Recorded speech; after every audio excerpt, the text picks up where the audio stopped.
So I was making a quick video. I haven't been posting lately because I've been in a lot of pain, bedridden. I did volunteer on Monday, and I was supposed to do today and tomorrow. Couldn't today, and I don't know if I'll be able to do tomorrow. Um, Bones are just, all my joints are terribly in pain from the snow and the weather.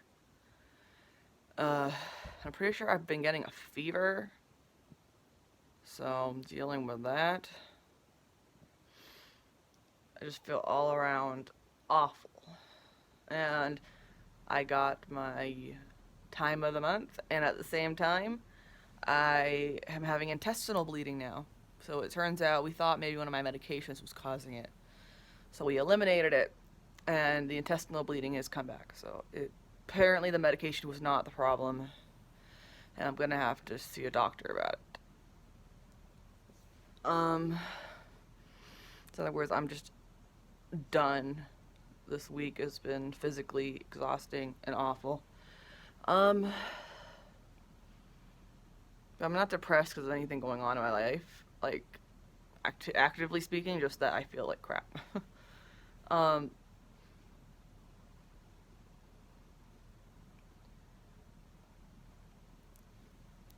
Someone who I know for a fact was a troll um, decided to criticize my use of the term housewife, and although she tried to make it seem like she was just criticizing the term, she went on to talk about two incomes for a household. So I think she was criticizing more than the term. Housewife is not it's not an old term. It's a new term. It was made to differentiate between the women who went out and got jobs and the women who stayed home, which really wasn't that long ago. So, um, to me, I consider myself a feminist, but I strongly believe feminism is about choice, giving women the option to follow their dreams, to be treated as equals, giving them the option to have all these things if they want them. And I don't want to have a job, and not to mention the fact I can't have a job. Okay? I mean, at this time in my life, since I'm not married, I would gladly rather work than there's something to do during the day. As a wife, I wouldn't. But also adding that I'm disabled, I can't work. I can barely even volunteer. I mean, and I'm not the only woman. Women are more likely to experience chronic illnesses, chronic pain disorders. There is a gender issue here. Women are more likely to have these chronic sicknesses than men. Not to say that men don't have them, but the odds are much more higher of a woman having them. Why? I don't know. Sure, scientists are still working that out and probably very eager to figure out the answer. Sure, it has something to do with anatomy, hormones, or something. I don't know. So I think it's important that people realize there's a lot of women in this world who will not be able to work.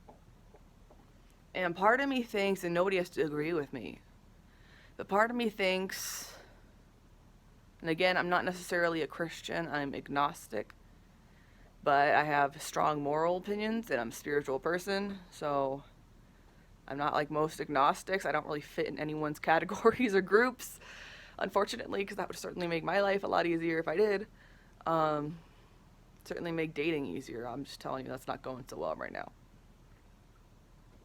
I might have to marry someone with a different religion than me just so we can be on the same page with our morals.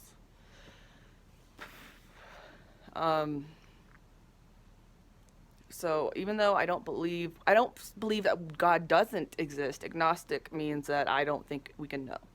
That I don't think it can be proven one way or the other. And I suppose you could be an agnostic Christian, admitting that there's a chance you're wrong. But to me, that's just being a normal Christian. That's being humble. I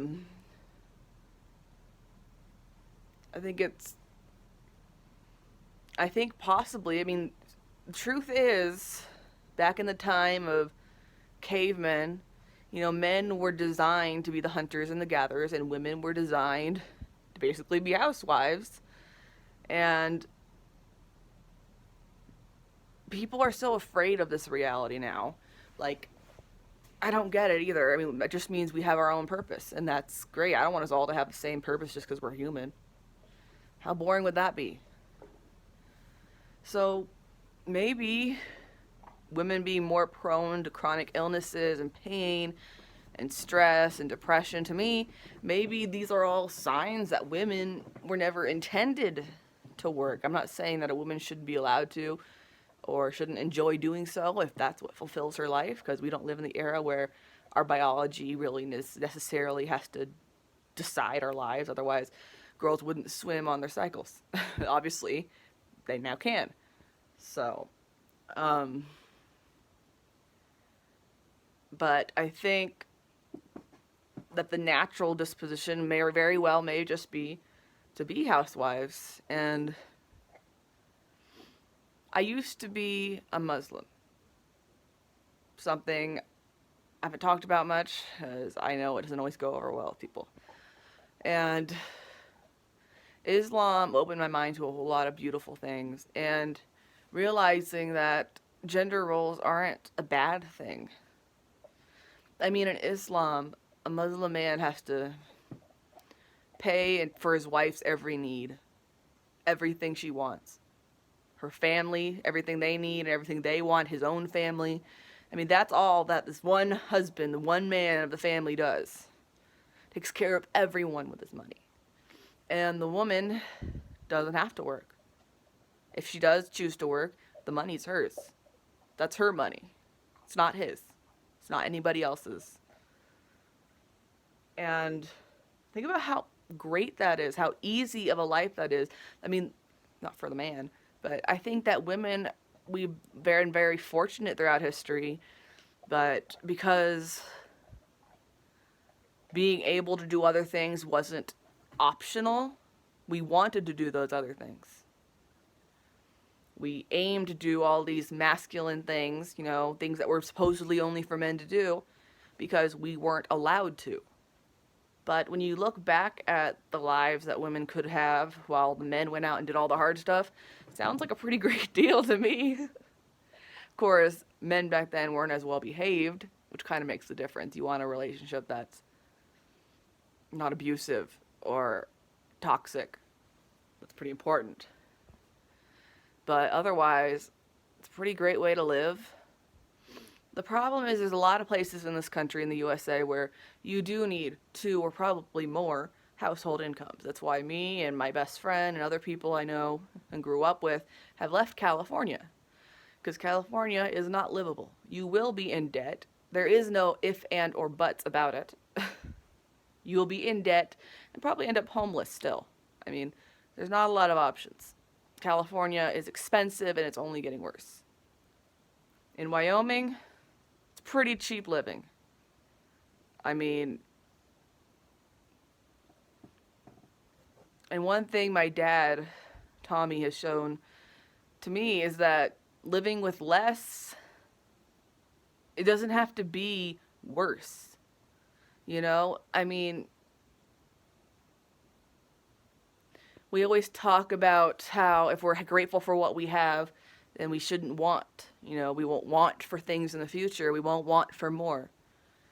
And my siblings and my dad, I think, embody that so well that you don't need to be rich or even upper middle class or any of these things to live a wonderful, fulfilling, without a care in the world life.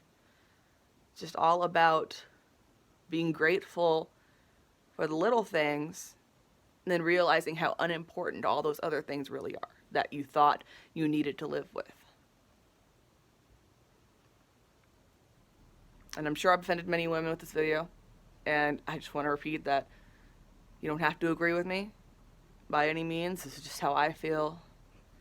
I do know many women who are disabled, who can't work, and if we were men, that would be even harder, because house husband is a difficult option for many men to live with and not be judged with. as women and being disabled, we have the option of being a housewife and no one bats an eye because it's just natural. Trolls will bat an eye, but otherwise, and I think that's a blessing. I really do. I think that's something to take advantage of in those situations.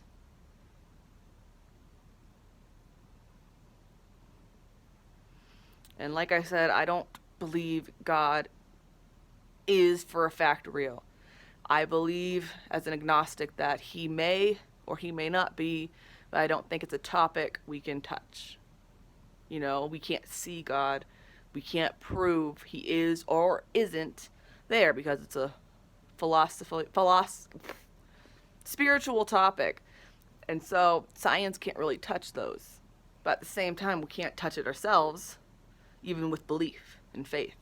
So to me, maybe it's true, maybe it's not. That's how I believe. And I feel like that's the right way to believe. I mean, I guess you could say I'm kind of a Christian. I'd like to believe that's true, and I probably would like to live my life that way. But I'm perfectly willing in a debate to admit maybe I'm wrong. So, most of my friends are also agnostic. I don't know many atheists or Christians. So I don't have a lot of experience with either of those as friends.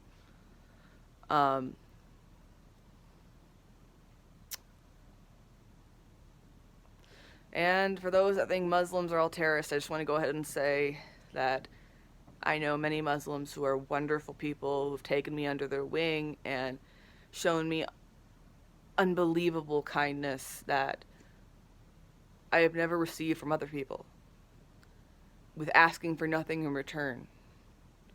I mean, it's amazing. Their hospitality is amazing, and their religion is beautiful and amazing, and the only reason I left it was because it took a lot of... I've got to say, if you compared Islam to Christianity, Islam requires more faith, not less. It requires more devotion, more faith, unwavering. You can't just call yourself a Muslim and go to mosque each week and then act like that makes you a practicing Muslim, you know, like people do with Christianity. With Islam, you gotta practice it in every possible way.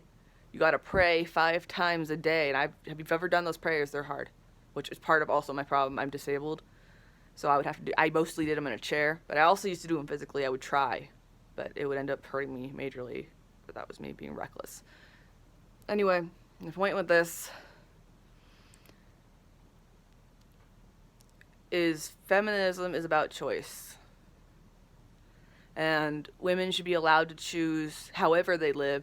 A woman should not be shamed for modesty. She shouldn't be shamed for being a housewife, for homeschooling, for any of these things that I'm sure you're all well aware, Andrea, fit the description for. And there's nothing wrong with that, and a woman shouldn't be shamed for choosing that. I mean, one thing I learned from Muslim friends and their family members overseas was the one thing that ticks them off about this country is how obsessed with sexiness and nudity. You know, you can't turn on the TV without seeing a model with their big breasts and bikini and a thong. You know, I mean, they believe in modesty, and it's very important. And they look at us and if you didn't actually come to this country physically, you would see us as exactly that. A bunch of bar skanks. It's probably how this country would look, because you're just seeing what's on TV. And unfortunately, that is a lot of what our country has become. And that's not feminism either. Feminism is about choice. To choose to cover or not cover. The point is, a woman shouldn't feel like she has to do either. She should feel free to choose whatever she wants to do and not be judged. And other women who dare to judge a woman for the way she dresses or what she does with her life, and then they call themselves a feminist, you're not a feminist. Not even close. You're doing to women what men have been doing for years, and then calling yourself a feminist.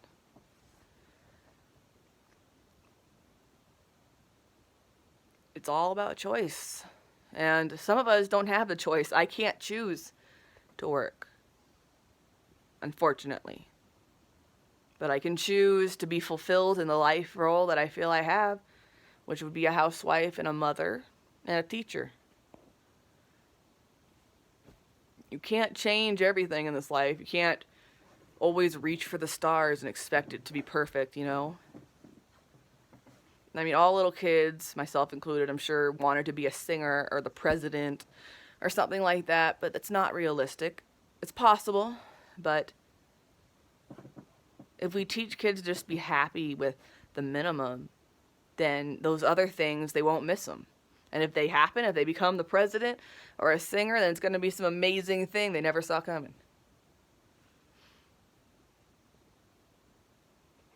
But at least if it doesn't happen, we can always be happy and fulfilled in the lives we do have. Because a lot of things are not a choice. You can go to school all you want, you can take lessons all you want, but it's probably not going to change your fate. And you're just going to hurt yourself the whole time, striving for something you can't reach.